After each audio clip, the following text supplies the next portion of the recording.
Today's Woman is brought to you by Cousins Baby, happiest babies, most reassured mums.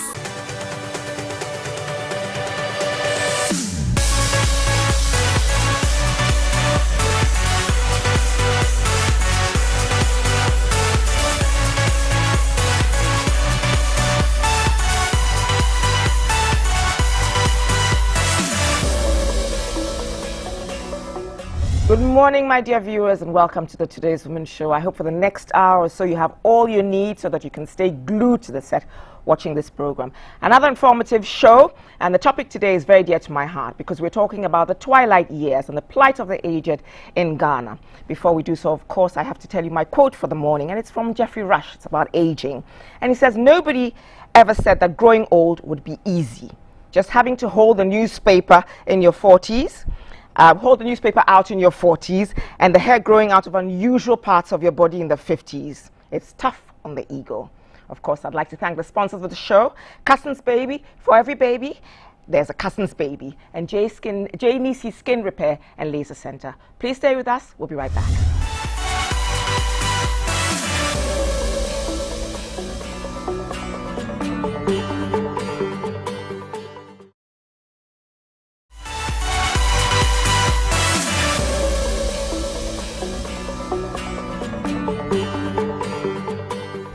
Welcome back to Today's Women Show. For those of you who just tuned in, we're going to be talking about the twilight years and the plight of the aged in Ghana. Of course, my sponsors for the show are Cousins Baby. For every baby, there's a Cousins Baby, and J Nisi Skin Repair and Laser Center. Here's a short documentary film on what we'll be discussing. Please watch. Like many African countries, Ghana enjoys a relatively youthful, vibrant population structure, with the majority of the productive class below 45 years of age. Interestingly enough, in spite of the purported increase in poor dietary habits, Ghanaians are living longer. The proportion of the population older than 60 is estimated to reach 12% in 2050, from close to 7% in 2010. In line with this, the Ministry of Health, with the help of the World Health Organization and partners, took steps to help Ghana's older people live healthier and more productive lives. In 2010, the government of Ghana approved a national policy on aging. 2 years later, it asked the WHO to support it in moving from policy to practice. The report from the WHO was all to the good, but the tangible results on the ground are less than favorable. More often than not, people over retirement age are treated poorly. In some tragic cases, their families neglect them and they are forced to beg on the streets. In extreme cases, they are even branded as witches and blamed for every unfortunate incident that occurs in the family. Non-profit organizations like Help Age Ghana and privately run establishments like the Ark Lifestyle Lounge are doing their best to provide an outpost to provide recreation and healthcare services to the elderly. But as a society, the way the average Ghanaian discards his or her aged parent is heartbreaking and shameful.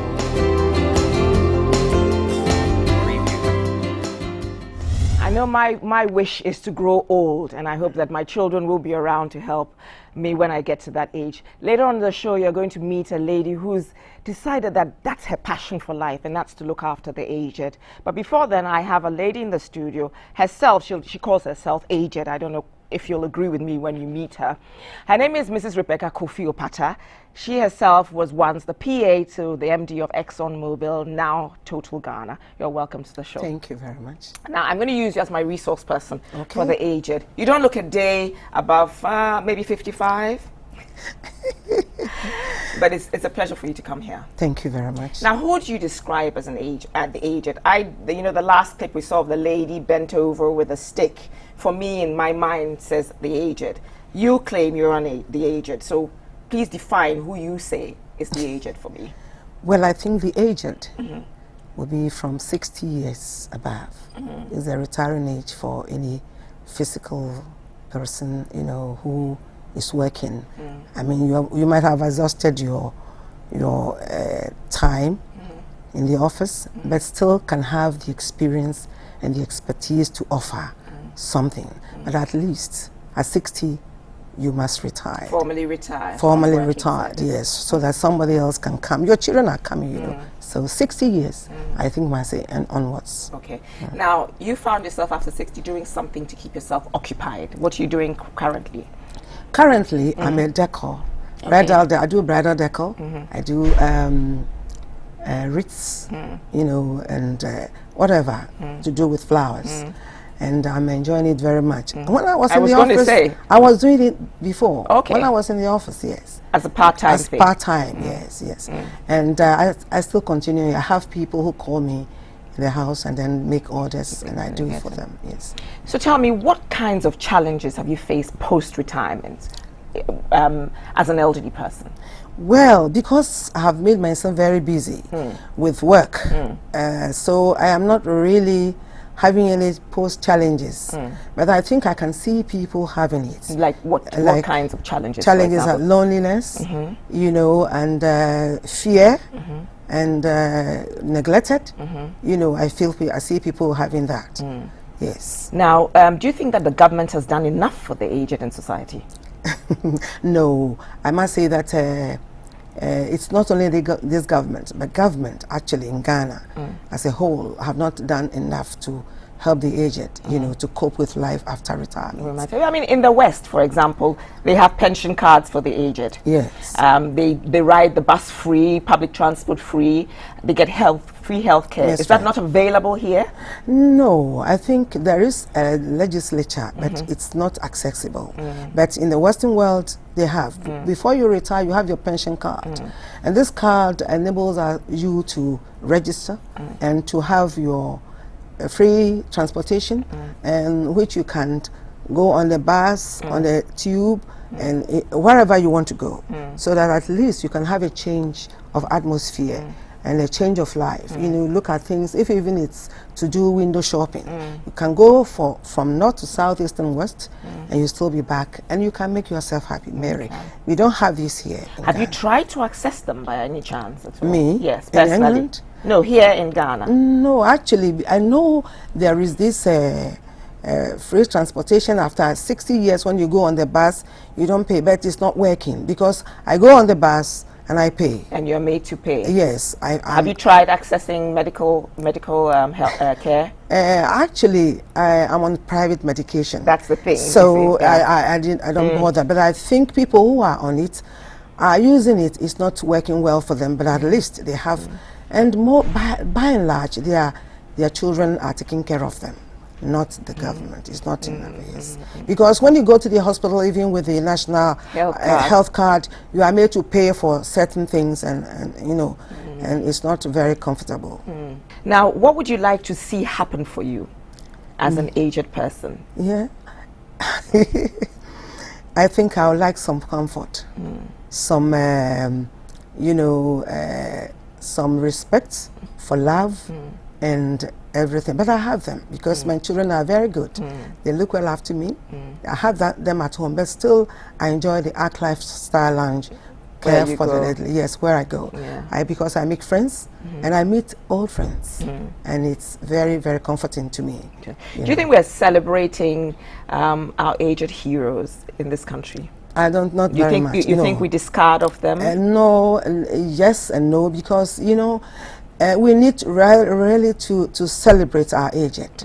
We need to celebrate them because they have the experience, and we need to tap into that experience rather than, you know, just leaving them to be on their own from day to day and everything. We should be able to have some sponsorship for a home like this, like the Arc Lifestyle Lounge. For the elderly care. Where you go. Yes, where I go.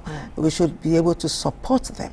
We should be able to have a sponsorship so that at least the less neglected can also use that for some happiness and for some love, you know. I think I mean, it I will did help. say that later on we're going to meet the founder and CEO of the Arc Life Lifestyle Foundation, so she can tell us a little bit. Lifestyle Lounge. She can tell us a little bit more about what's on offer there. Yes. But did you retire dead bang on at 60? No, I did you- retire at 56. Oh, why did you take early retirement? Well, I did because I felt tired. I felt I need to stay at home and look after myself. You so and therefore I retired at 56. You know, and I took a package and I started my work. Voluntary redundancy or voluntary No, retirement? no, no, voluntary, no. voluntary retirement. Voluntary retirement. Yes, that's Therefore, what I you enjoyed everything. Everything. So that- if you retire voluntarily, you can enjoy the facilities that's available in Total, in Mobile. And I enjoy my medical. Total looks after me and my spouse. Okay. Unfortunately, my spouse passed on. But I'm there, hear, yeah. and they are still looking after me. They are. Yeah, they are. For everything, my dental, my eyes glasses, everything. You see, Everything. it pays to work in a good It's- organization, yes, you know. Yes, I never regretted working for Mobile, although it was tough there. It was. You really must work hard. How many years did you work at Mobile? I worked at Mobile for 28.5 years. Yes, after having worked for Barclays Bank for 4 years, I left for England for 5 years, and I came back to Ghana. I worked with Mobile for 28.5 years. Almost 30 years. Almost 30 years. And So I you're work with- enjoying this retirement. I am really enjoying it. And I work for about 17 expatriates. Have you had any particular incidents that have happened to you that you thought you were discriminated against because of your age? No, not at all. Not necessarily. Not necessarily, not in my office, not anywhere. You know, not anywhere. But, You don't even think now, even in your own personal space, you don't think that anybody has discriminated against you because they found that you're a little older? Not really. Not really. No, not that I can think of. Because you see, I fit into every sector. Anything you give me, anything with the scars, anything I have to do. You are young at heart. Yes, I'm young at heart, and I do it, and I do it well. So you will always look for me. So Do you volunteer nobody- your services at all? Yes, I do. Okay. Yes, I do. Like with the church, I do that. I do decorations sometimes. You know, when we are going to have a conference or something like that. Yeah, I do that. You know, out of heart. Okay. What's a Yes. typical day in your life like? A typical day in my life, I wake up in the morning, I do my prayers, and what I do is I hand all over my children to the Lord and myself, the spirit, soul, and body. And then I have my breakfast, if I have to, and then I take a little nap, you know, for about maybe 2 hours. Okay. If I have to go somewhere, then You I make go. time. If I have to go to the hospital, I get ready, I go early, and I come early. And that is it. I enjoy being with my kids, my children. There's one not with me, but I have two. Okay. And then I have my little granddaughter. Which you're so Yeah, proud I'm of. so proud of her. I'm so proud of her. And you said yes. she's how old? 1 month. Just 1 month old. She's just 1 month. And the first grandchild. And the first grandchild. And I like girls. So when I had her, I was so happy. Oh, I said, my Lord, goodness. you have blessed me. Before I let you go, there's one thing I wanted to ask. You know, you are fortunate enough. You worked. You have children who are also responsible enough to That's care right. for your needs. So, quote unquote, you don't you don't fit into that aged, needy, aged sort of bracket thing. How do you think that we as a nation can actually help make lives better for the people who are the aged amongst the less privileged? How do you think? What do you think we can do for them? And that is why we have this home being founded by Mrs. Oseibo.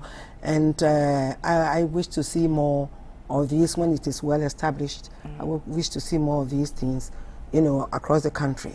And then we need to have a lot of sponsorship. You know, we are now talking with people, but for the meantime, people come daily and they go. And if we can have sponsorship from To create more centers like create that. more centers so that the people can come once, twice a week, or maybe have a week stay to change the atmosphere and have fun, have leisure, little leisure and pleasure around, and then you make friends and you're always looking forward to going there. Yes. What do you think your life would have been without that center? That center, I tell you, a little loneliness, you know, and they show you a lot of respect. When you go there, they make sure that you are well cared for physically, you know, psychologically. If you need some